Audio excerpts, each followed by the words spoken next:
Hey, want some original dungeon adventures? Would you like them all to fit on one piece of letter-sized paper? You seem like you're pretty much on the level, so I'll let you in on a secret.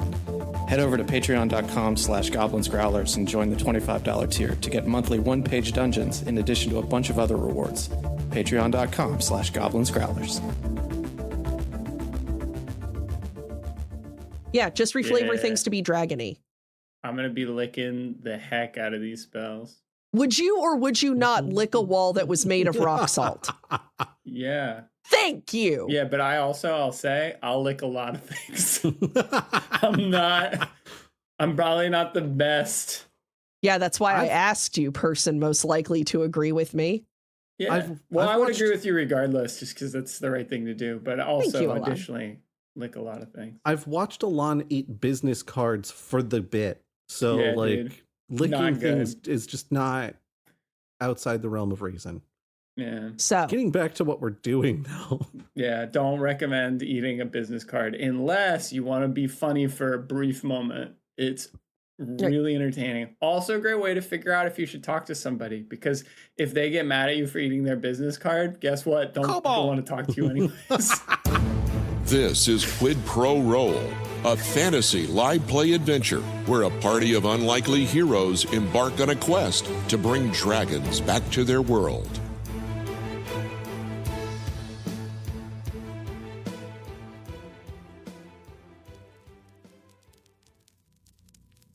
Now, Nelson, I am surprised you gave up all of this.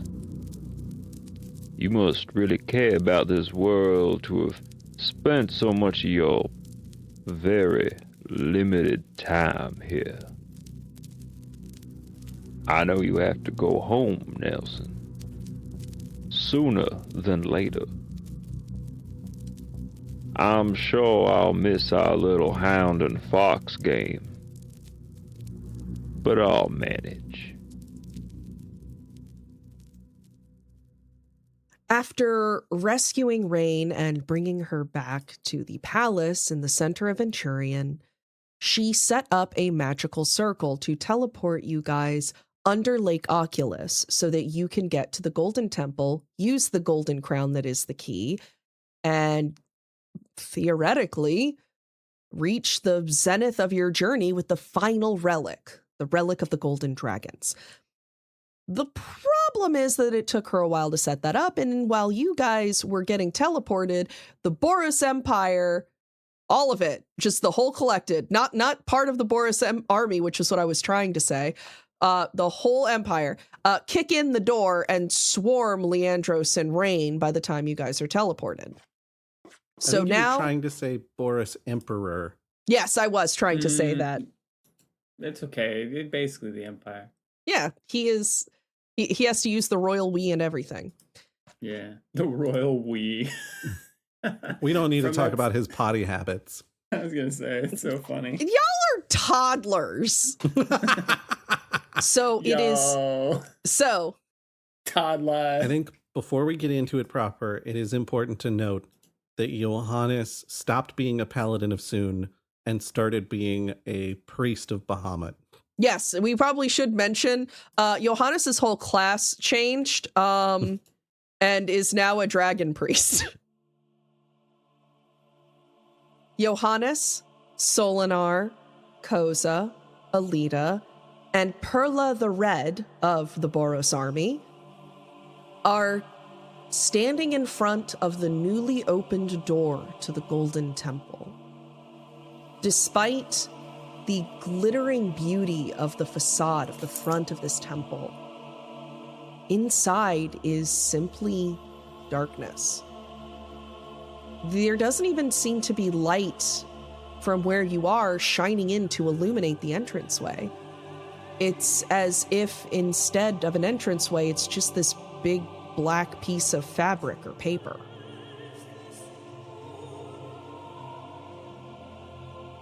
The light that comes down from Lake Oculus that hangs above you filters in over you the way light comes through water.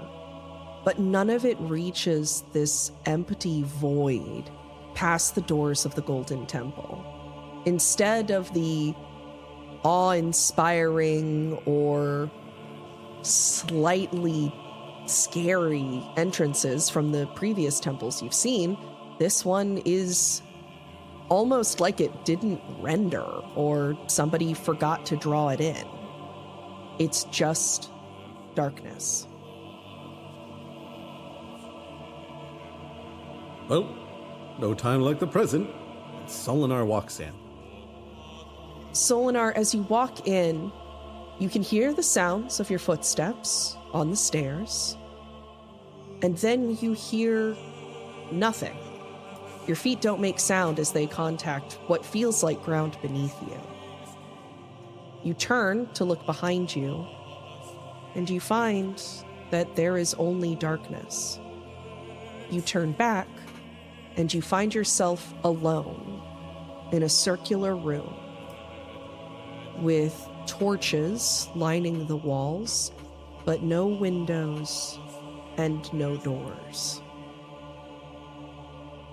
Oh, hey guys, there's stairs. I hope they can hear that. Koza, Johannes?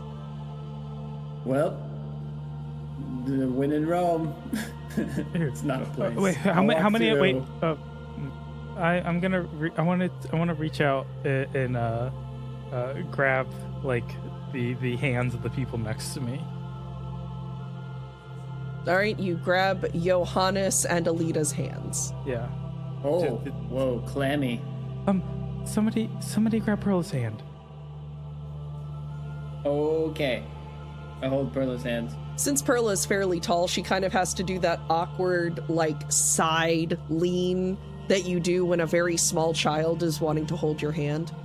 Mm-hmm. Okay, let's step in. As you step into the darkness, your footsteps echo until you breach the doorway where the darkness is. You then hear nothing. Koza, you find yourself in a circular room, alone. Did I feel like the hands get separated? You did not. As you look down, you realize that you are holding a gauntlet. I'm holding Johannes's hand? You're holding a gauntlet. I like yelped. I'm like, ah! And drop the gauntlet. The gauntlet clangs on the floor with nothing inside, implying that you did not accidentally rip off Johannes's arm. What's in the other hand? What's Another Alita? gauntlet. Alita wears okay. gauntlets? She does not. As you drop the gauntlets with a yelp, they clang onto the ground before shuddering, scraping along the floor and lifting. You can hear clanging as other pieces of armor begin to materialize around them, the gauntlets fitting in their proper place as they would on any other suit of armor. This spectral knight stands in front of you, a helmet obscuring his face. But what you can see through the shadows implies a human, a man. Johannes, you were walking, holding Koza's hand in one hand and Perla's hand in the other. As you take another step, you find yourself in a circular room. The walls covered in torches, no windows and no doors. You find yourself in a box, essentially. In your hands are two gauntlets, the like and make of which you've never seen before. And there's nothing else in the box with me? You notice, as you look around, there is a pair of stools, wooden stools. I walk up to the wooden stool. Are they across the room from each other? Are they close together? They're close. It looks like you're supposed to like sit there and talk or something. Are they stacked on the table because it's the end of the night, or are they? No, it's not the end of the night. You haven't come in after close. Beginning. Okay. Yep. Closing time isn't playing. Yeah, closing time is not playing. The floors have not been mopped yet. Man, side note. Apparently that song is about Birth. having a kid. Yeah, that song What? is about being born. My God. Every time now that I get kicked out of a bar, I gotta think about just being born into a world drunk and unable to drive. It is not closing time. It is not time to gather up your jackets and move it to the exits. One other thing. Is it spooky? Is there something about this room that... Is it just eerie because there's nobody with me? It's eerie because you're alone in a room with no windows or doors. How is that not spooky to you? Not... Well, I guess because I spend so much time in dive bars, but... I'm pretty sure Vincent Price famously has a cackling line about notice that this room has no windows and no doors. That's pretty awesome. I love that. There's I guess there is a door in it, but the door was like built in. There's an album called I Am Sitting in a Room. That's it. You don't need to know anything more about it. Check it out. It's a game changer. I saw a bumper sticker about it the other day. Besides the point, I You go up find and media in the weirdest ways. Oh, I knew about this one already, but I wish I had learned about it from a bumper sticker. But now you can learn about it from me mentioning the bumper sticker, which is also a pretty cool way to learn about it. I Am Sitting in a Room. I think it's by Alvin Lucio. I sit on the chair, and I put the gloves on the other chair. Wait, not gloves. Gauntlets. Gauntlets. I lay the gauntlets down. They shudder and lift, crossing over each other like they were being braced by arms resting upon knees. You can hear a clanging sound as armor begins to form around them. Manifesting in a knight, his face obscured by his helmet, sitting, kneeling, leaning on this stool with his arms braced on his knees, looking up at you like he wants to talk to you about something serious in an after-school special, or kind of like Shinji in Neon Genesis when he's in the singular folding chair. Doesn't he look kind of like distraught? Isn't he not in a good space when he's sitting there? Yeah, I need you to understand that the general assumption in Neon Genesis is that they're never in a good mental space. Right. So that's how this person's looking, is like not I mean, he's leaning forward with his arms on his knees. He looks somber. I don't know that despairing would be what I'd go with. A lean in could be like rapt attention. It could, but Yeah. that's not where this guy is. I motion to the bartender. Of course, I'm like, two, little two sign. As you do that gesture, a small poof of gold glittering light manifests 2 mugs of beer in your hands. Mm-hmm. I hand one to him, like, tell me about it, buddy. He's going to take it and set it aside at a table that you did not see before. Koza, we're going to start with you. This figure in armor has manifested in front of you, kind of suddenly, out of what you assumed in the beginning were the disembodied hands of your friends. Hello? Hello. It's good to meet you. Who am I meeting? I'm Koza. My name brings me shame, so I will not say it. But I am the guardian of what remains of the Golden Temple. Why does your name bring you shame? He kind of like looks down and pauses. I was sentenced to guard this place. Guard the final relic. Until those who were worthy came to claim it. And bring dragons back. Okay. You have come to claim the relic, I presume. Yes. Who are you? Oh, I'm Koza. I just told you. No. Who are you to claim this relic?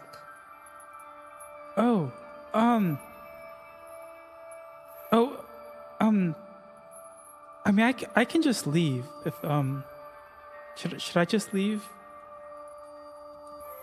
Your heart is weak. You have no conviction? Okay. Why have you come here if not to claim the relic? Well, I was mostly, I was here with my friends. Do you hide behind their skirts? Oh, I mean, I don't think I do. Do I come off like that? Why are you here? What designs do you have for the golden relic? Okay, so, well, like, the thing is, I am here for my friends. Because I believe in the better world that they want to build. And the one they're working to build. And, I mean, honestly, that's why I wanted to step in here together. I feel like it was maybe a little bit, rude, maybe, that you separated us. Like, I feel like that makes. I feel a little bad about that. I'm not sure that was a very kind thing to do when meeting strangers. The trials that you have felt before, you have been able to fight together. You've been able to rely on one another's strengths. Right. I am here to test that each of you alone is worthy. Oh. Are you worthy? Or are you worthy only as a sword for others to wield? I feel like neither of those are particularly constructive characterizations. Because I think that how would I put this? I don't think I wouldn't describe myself as just a sword for others. I do what I do because I want to support the people I care about. I don't think that's just being a sword, but I also don't think there's much purpose to just I don't think there's. As you're talking and stuttering, you sort of feel your feet sink into the floor. You close your eyes for a moment, and when you open them again, in the space of a blink, the room has disappeared, as has the night. You find yourself in a really beautiful, sort of old-growth, gnarled forest. You can smell the wet scent of soil that sits by running water. There's a stream or a river nearby. The light is low, and these beautiful motes of glowing fireflies have appeared in the space. As you walk, kind of trying to orient yourself, you see a familiar figure with a shock of red hair cross her arms and look over to you as if she expected you. You see Rosemary standing there. Okay, well, can you send me back? Because I was just getting to a point, and I feel like he maybe cut me off. Everything you say here is going to be heard. Okay, because see, like, I guess I should say hi to you first. See, this is kind of like, because I was getting to a point, and now I feel like I've just been kind of interrupted from getting to my point, and I feel like I'm really excited to see you right now. You are excited to see me?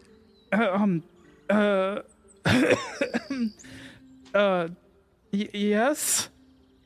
Honestly, I thought you had forgotten all about me. Oh, I mean, I feel like I've had a lot going on recently, so I'm very sorry that I'm very sorry though that and all that was going on, I gave you the impression that I gave you that impression. How are you here anyway? And also, how are you? So both, how are you here and how are you? She's going to kind of like gently place her hands on your mouth. Not hands, but one hand on your mouth. Just kind of like shut up. No, it's not both hands. It's just it's this sort of like feminine touch on your lips, like, hey,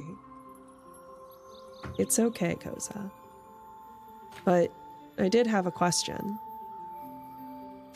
And I don't think I'm the only one. Do you regret that how things happened between us? I mean, we could have gotten married. It probably wouldn't have actually been as bad. You and I both want freedom, and I don't know. We could have had that. Can I just interrupt this? 'Cause I do kind of feel like this is maybe like not. I feel like I feel like it's pretty clear that I was not in a situation where I wanted to try to make a decision about marriage, and there was some pretty substantial tasks which I guess I'm kind of in the middle of doing right now. So I don't know that this is even still like a good time to have this conversation. Like, I think it's maybe a conversation we should have, because if you feel this is a conversation that we should have, then I would definitely agree. But I think like you want to focus on the dragons. She's going to kind of step away and duck behind a tree. And coming out on the other side is not Rosemary, but Ilfiel. Her hands kind of delicately and playfully held behind her back. She's kind of leaning forward. So, you'd rather talk about everything that happened with the dragons? Real quick, can I do like would it be a perception or a like insight check? What are you looking for here? I'm like, there's a lot of checks you could make with all of this magic buffoonery. I'm thinking I'm not talking to the actual people. I'm thinking maybe that these are just like some phantoms from my brain. You really don't think that Rosemary somehow teleported into this magic swamp forest to ask if you regret not getting married? I mean, look, like after the events of the tower, there was a lot of people from my past showing up. So, I was open to the idea of more people from my past showing up. Fair and valid. But what are you trying to roll? As soon as it's somebody who like immediately stepped behind a tree, and then apparently like all these people. Everybody is lined up behind the same tree just so that they can confront you about something. This is a druidic intervention. It only happens to druids. So I'm thinking that's either insight or perception. Insight is what I will have you roll. That's a 19. You're able to tell from the smile and the look in her eyes that she doesn't really mean you harm. You're entirely unsure if this is a phantom or Ilfiel, but whatever it is, you don't feel like you're in danger. Can I just interrupt you real quick? You do all the time. Well, got him. Okay.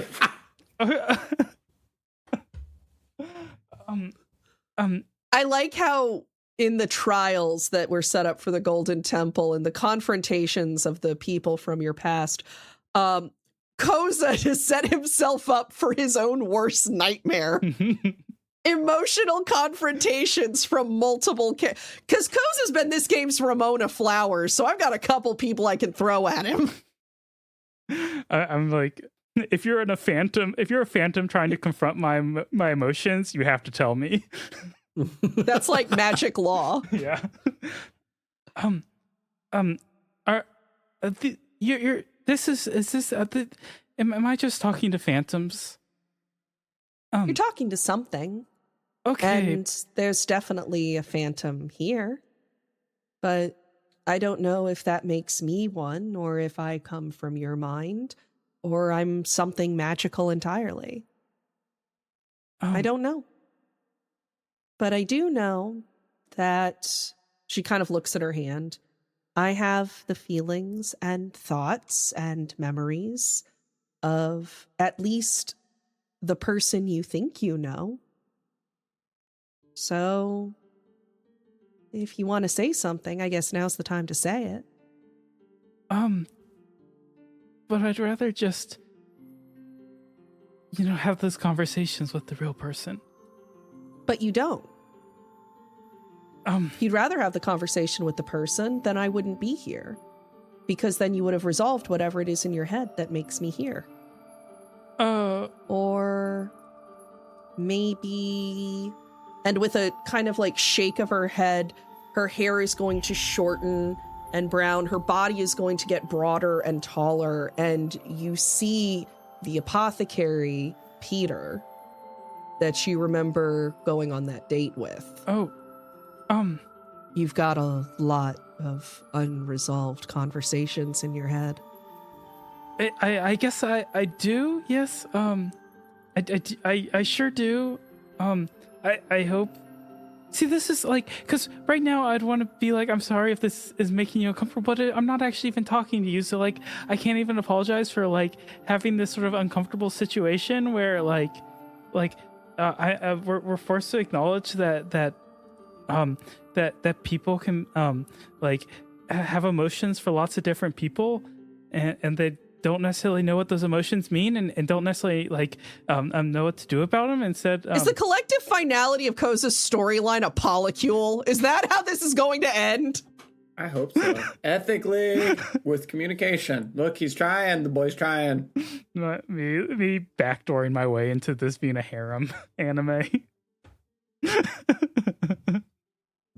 Chapman over here like, Koza's gonna get his love Hina moment, damn it.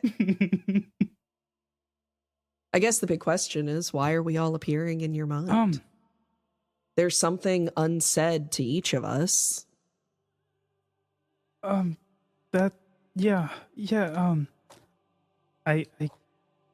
guess there is. I'm not sure why this is the place where we have to figure this out. But I mean, I guess can I ask you, whoever you actually are, do you think maybe I'm avoiding these conversations. I'm not saying these things because I haven't really opened my heart to it, to the people I care about. Peter's hair is going to get longer, as will his ears. His body will reform into a more lithe, kind of roguish build. You look back at the familiar face of Solinar, who kind of tilts his head to the side. Do you feel like you never got close to us? I honestly, I think maybe I do. Is that what you want?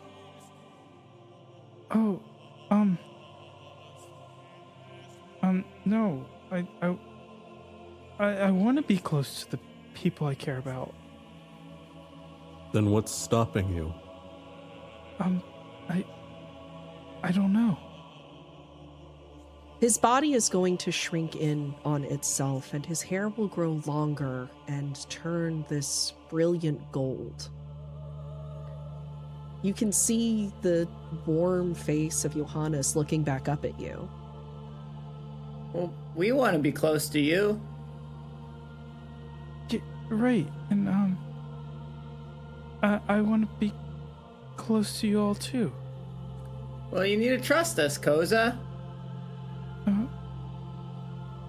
Okay. He's going to reach out his hand. I'll reach out and take the hand. As you take his hand, his body will stretch and reform, taking on sort of a willowy feminine build. Alita grasps your hand and puts her other hand on it, holding you there, tightly but affectionately. You've really helped us throughout this journey, Koza. You don't have to be alone anymore. you're going to not feel an embrace, but this sort of warm wind surrounds you. And you find yourself once again standing in the circular room with the armored knight. The armored knight stands in front of you, and the comfort that you had of the friends and the maybe more than friends is gone. You're in that same lifeless room with the knight. I never truly trusted my companions, and it led to my downfall. I was so set on what I thought my heart wanted, I paid no heed to what it needed. You will not fall to that same fate, Koza Yorich.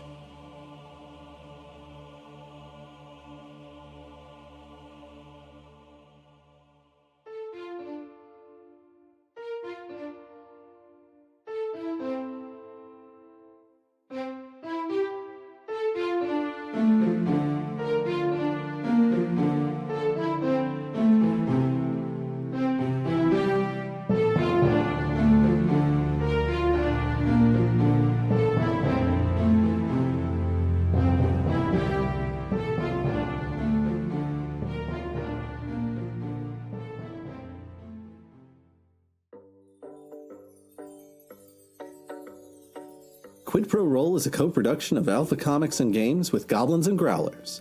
Our audio production and all original music composition is provided by Gabriel Perez. He can be found at Amethyst Audiomancer on Instagram.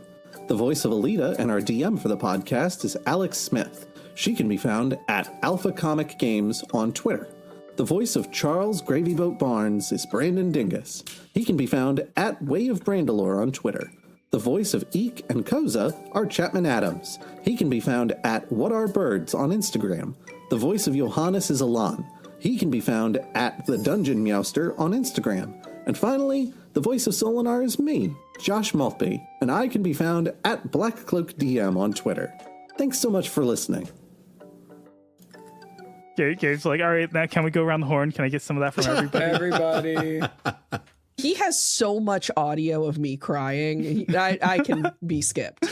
Dude, if that was put out of context in the pre or post roll, that'd be hilarious.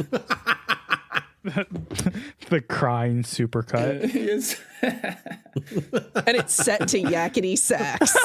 Aww. So